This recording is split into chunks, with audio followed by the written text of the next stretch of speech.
This day in sports history.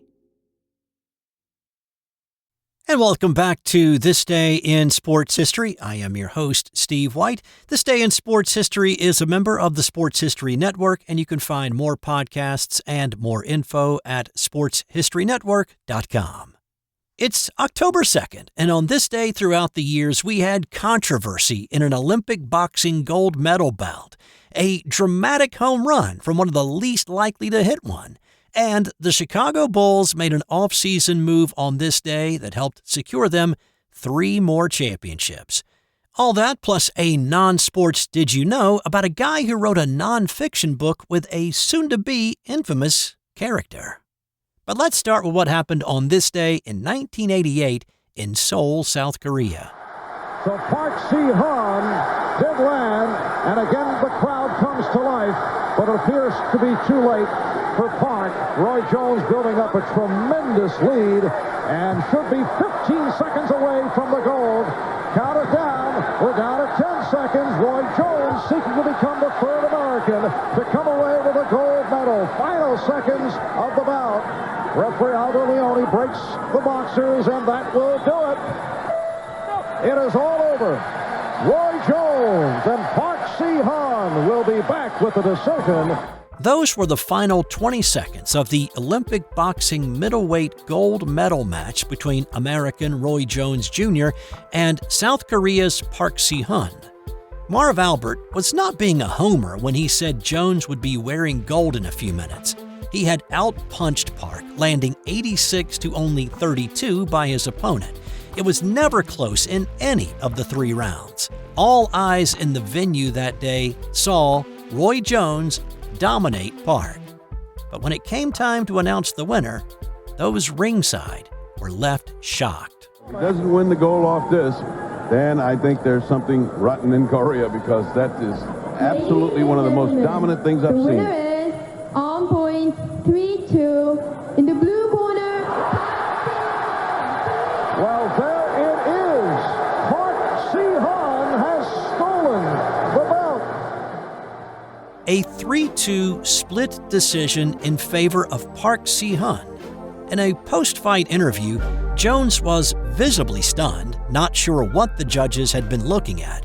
He even openly stated that he didn't know if he would ever box again. It hurt that much in the moment.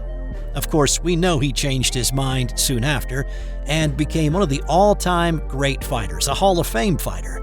But the split decision was questioned in the immediate aftermath. The 3 judges who scored the fight for Park were initially suspended for 6 months. 2 of those would later be banned for life. One of the judges admitted that Jones had indeed won the fight, but he scored it for Park to spare the home country embarrassment, with the expectation that the others would score Jones as the winner. It was a travesty. Adding a masked man and a gun would not have made this any more of a robbery, a heist on par with what the Soviets did to the U.S. men's basketball team in 1972. Jones had the gold ripped from his hands, replaced by a tarnished silver. Jones put it all behind him, though. He turned pro in May of 1989, and he became the middleweight champ in 1993, and he moved up to different weight classes, and he won more title belts along the way in his 34-year professional career. Park's life took an unexpected downward turn for a gold medal winner. He was never recognized in his own country as a true champion due to the controversy. It led to bouts with depression and 2 suicide attempts. He never turned pro. Instead of basking in glory, the gold medal felt like an anvil around his neck. Fast forward to May 2023, Park showed up at Jones's gym with an interpreter in tow, and he said, "I had the gold medal, but I wanted to give it back to you. It belongs to you." Fast forward to May 2023, when Park surprised Jones at his home gym. With an interpreter in tow, Park said, "I had the gold medal, but I wanted to give it back to you. It belongs to you." That meeting and the regifting of the gold medal remained mostly unheard of until this year, when a video of the meeting between Park and Jones was released on social media in September.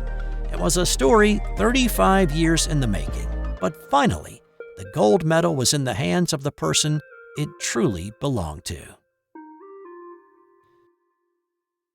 This episode is brought to you by the Sterling Soap Company. Sterling Soap is 100% natural and with a variety of bath soaps, shave soaps, beard balm, lotions, cologne, and many more personal care products in a large variety of scents, you're sure to find something that's perfect for you or that special someone in your life. Check them out at sterlingsoap.com. On this day in 1978, a man not known for his power hit an improbable home run. Bucky Dent was not a long ball hitter. Sure, he'd hit a few, but as the Yankees shortstop and the ninth man in the order, not much was expected of Dent at the plate. He was in New York for his defense. Anything offensively was simply dessert. He'd only hit 5 home runs during the 162-game season and only 22 to this point in his 5-year career. But this was a big game. After 162 games, the Boston Red Sox and the Yankees were tied at the top of the American League East. The Yankees had gone on a tear, erasing a 14-game deficit over the course of 2 months to even get to this point. So a 1-game playoff was needed to decide the AL East and who would face the Kansas City Royals in the American League Championship Series. The game was played at Boston's Fenway Park. The Yankees put their ace and 24-game winner Ron Guidry on the mound. The Sox countered with Mike Torres. Boston got on the board first when Carl Yastrzemski parked a Guidry fastball in the right field seats for a solo shot in the second. Jim Rice added another to the manual scoreboard with an RBI single in the sixth to make it 2-0 Sox heading into the seventh. Chris Chambliss and Roy White both singled to give the Yankees a little bit of life. When Bucky Dent came to the plate with 2 outs, the Yankees' win expectation was less than 20%. Now, I'm not just making that up. That's BaseballReference.com's win probability tally for the Yankees in this spot. Dent was a .243 hitter on the season, and there was a thought about pinch hitting for him in this crucial situation. But they had already pinch hit for second baseman Brian Doyle, and they were low on infielders. Maybe if there had been less than 2 outs, manager Billy Martin would have pulled the trigger on that decision. Dent was 0 for 2 in the game when he stepped in. After fouling a ball off his left ankle that required attention from the trainer, the count was 1 ball, 1 strike. Dent then got a new bat, and he stepped back into the box with his signature choked-up grip. Deep to left. Yastrzemski will not get it. It's a home run. A 3-run home run for Bucky Dent. The Yankees now lead it by a score of 3-2. Bucky Dent has just hit his 5th home run of the year into the screen. Well, the last guy on the ball club you'd expect to hit a home run just hit one into the screen. Bucky Dent. The Yankees scored another one in the inning to make it a 4-2 game going to the 8th. Reggie Jackson, a man known for his home runs, hit a solo shot in the 8th that actually proved to be the game winner. The Red Sox scored 2 in the bottom half to make it a 5-4 game. The Sox actually had 2 men on in the bottom of the 9th, but Yankee closer Goose Gossage shut the door on the 2 biggest hitters in the Sox lineup, Rice and Yastrzemski, to preserve the 5-4 win, sending the Yankees to the ALCS against the Royals. They beat the Royals in 4 games and faced the Los Angeles Dodgers in the World Series and won that in 6 games. And Dent was named MVP of the World Series even though he didn't hit a single home run. But they wouldn't have even been there if it had not been for Bucky's clutch 3-run shot on this day in 1978.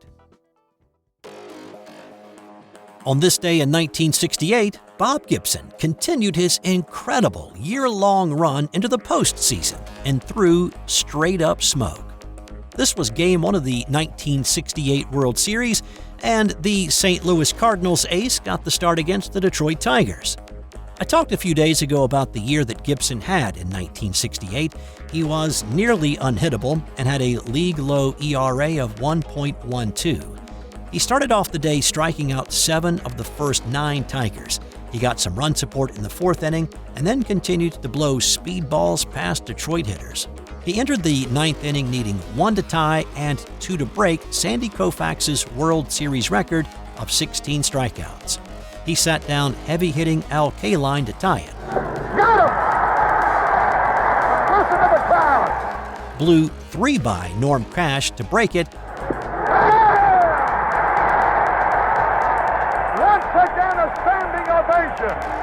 new World Series record. And then he struck out Willie Horton for his 17th victim of the day to set a new mark. He got him! Struck him out! Look at the scene on the field. McCarver, the first run. Now his infielders all over him. A new world record of 17 strikeouts in one game. That is still the record for strikeouts in a World Series game. The most recent to come anywhere close to Gibson's amazing number is New York Yankee Orlando Hernandez's 12 back in 2000 against the Mets. And on this day in 1995, the Chicago Bulls made a move that would help them win 3 more NBA championships. Now, to say this was the key ingredient to their second three-peat may be a bridge too far, but the addition of Dennis Rodman added rebounding they needed, even if it caused a little heartburn with his teammates, coaches, management, and occasionally fans and camera guys. But on this day, the Bulls sent Will Perdue to the San Antonio Spurs to acquire the Worm. While Rodman did not bring the offense that Horace Grant had provided, Grant's departure for the Orlando Magic in '94 left a bit of a hole at power forward and on the glass. Rodman had become a rebounding savant. In his last 2 years in Detroit, he led the NBA with 18 boards a game. He then went to the Spurs, where he continued to lead the league in rebounding for the 2 years he was there. He also struck up a bit of an unusual friendship with Jack Haley in San Antonio. Haley seemed to be the only guy in the league who understood Rodman on a cosmic level. The bond was so important that the Bulls actually signed Haley 4 days later. Rodman rarely talked to anybody else other than Haley on the team, and Haley got the moniker Rodman's babysitter. He was not especially fond of that nickname, but he was willing to hang out with Dennis. There's even the idea that the Bulls' '96 NBA title run was aided in part by Haley's willingness to hang out with Dennis and go to all sorts of bars with him. During his 3-year stint in Chicago, Rodman led the league in rebounding each year, and the Bulls won the NBA title all 3 seasons. Once the dynasty was dismantled, Rodman was shipped off to the LA Lakers. And time now for today's That's Got Nothing to Do with Sports. Did you know? The Idle Warriors, written by Kerry Thornley, follows a troop of Marines in Vietnam. It is a true story, and one of the Marines depicted is Lee Harvey Oswald. The book was released in 1962, a year before JFK was assassinated.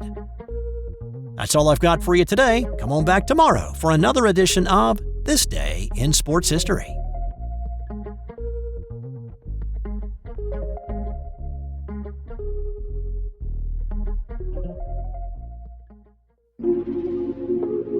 This has been an original Thrive Suite production.